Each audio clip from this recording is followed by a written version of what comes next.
Good day, sir. My name is John Faya Rodriguez, section of S2G, and I'm going to do the IMO Standard Marine Communication Process.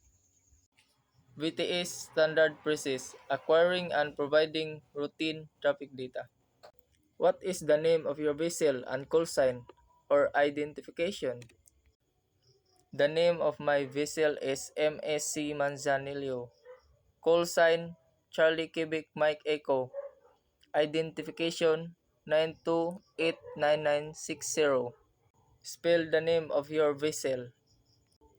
What is your flag state? My flag state is Panama. What is your position?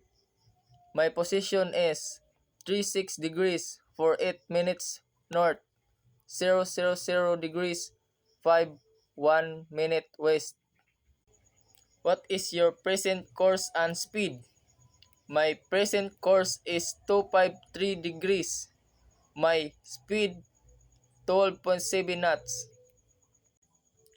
From what direction are you approaching? I am approaching from east. What is your port of destination? My port of destination is Anchor. What was your last port of call? My last port of call was Vilova. What is your ETA in position? 36 degrees 04 minutes north, 005 degrees 20 minutes west. My ETA is 10 o'clock UTC. What is your ETD from Anchor? My ETD from Anchor is 7 o'clock UTC. What is your draft forward and aft? My draft forward is 9.4 meters and aft is 9.8 meters. What is your present maximum draft? My present maximum draft is 9.8 meters. What is your freeboard? My freeboard is 6.3 meters. What is your air draft?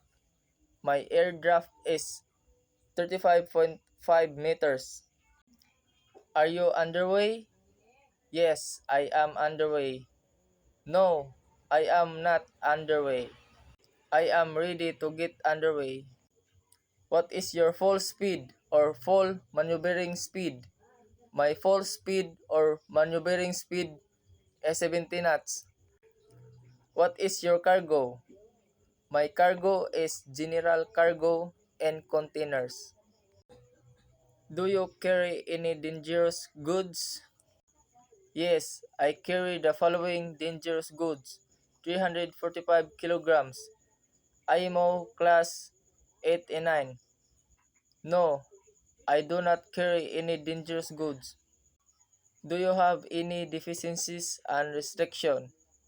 No, I have no deficiencies and restriction.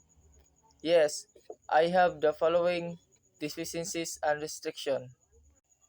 I am constrained by draft. The maximum permitted draft is 12.3 meters. Do you have a list? Yes, I have a list to port. Starboard of 3 degrees. No, I have no list.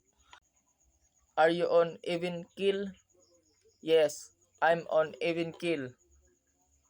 No, I am trimmed by the head or stern.